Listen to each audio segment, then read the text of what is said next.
We're back with comedian David Brenner, who has promised to tell me the kinkiest sex he's ever had in his life. I didn't promise. Come on, I know you can't get away from you. Maybe a hot air balloon. Hot air balloon? Yeah, that was interesting. That's kinky? Well, I think you're normal flying over. Yeah, hot air balloon. Yeah. Or that's tame. Come on, come on. Well, you know, there were always menage a nines, menage a tens. I mean, menage a dozen. You know, I had the menage. Went to the menage stage. You know, is that a casino in Vegas? You know, I have always loved the opposite sex. I was a little boy, and this is a story.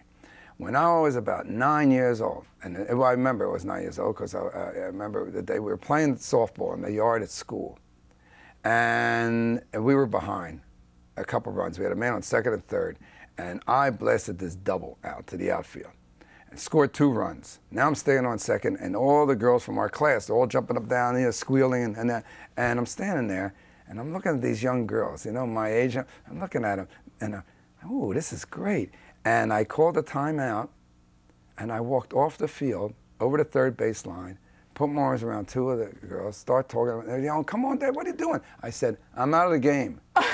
All of a sudden, I left sports for what I was really interested in. And my friends caught up like 4 or 5 years later. They realized what I've been doing. Womanizing. There was something about the way, not the way the guys were yelling, "Hey, Dave," it was the way the girls were giggling. And it's just, ooh, you know, I could feel my stomach turn. Ooh, this is nice. And that was the beginning of it. Yeah, I just always loved it. Starts early, doesn't it? And I had a mother who was extremely feminine and regal and, you know, with the makeup, always looking good. And she was always spoke quietly. She's such a lady, and she just like personified the whole idea of this wonderful what woman is supposed to be.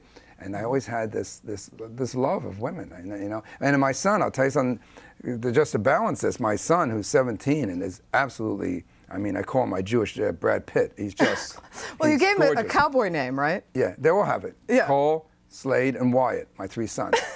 But Cole, the Jewish cowboys. Yeah, they are.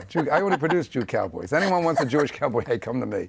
And, you go, "Come on, boys, let's ride into town. We're going to buy the OK Corral, make condominiums, and put up condos and make a fortune."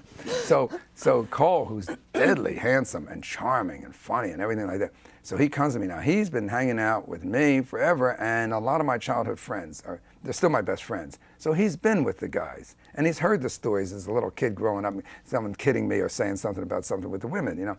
And so he came to me when he was about 14, 15. He was just starting to, you know, do okay. And he said, "Dad, I hear you with the guys. I've always heard the stories about you." And he said, "What's a secret? What's a secret with women?" And I said, "You want my secret?" He said, "Well, I'm your son. Give me your secret and all, you know." I said, "All right, I'll give you my secret. You treat every woman you take out as your friend.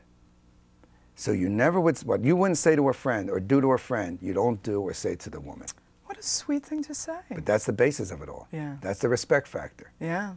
With all the womanizing I did, I don't think you'd find a woman who would say he was mean or bad or nasty or unfair, any of those things, because I wouldn't do that to a friend.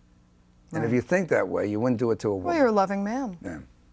Yeah, in a sense, yeah, and I always loved women. In a sense? Yeah, well, yeah, I mean, I love it, man. Come on, but it took a while for me to really get, look, I'm with someone now 12 years. Yeah. We've been living together 9 years, as children and everything. And, gee, we have the whole, what an accomplishment. The whole catastrophe. The whole thing? I got a car, I got a house, I got children, I got the whole catastrophe. But you're not married. No, we're not married. No, you're allergic to marriage. Yeah, I am, but I think about it. Yeah. It's just, you know, and you know, like, you know, I read Hey, things. David, you're going to think about it during the break, and then we're going to get into it, because we have to go. Yeah, I think about it. All right, but we're going to be back with the man who's back with vengeance, comic legend David Brenner, when we return.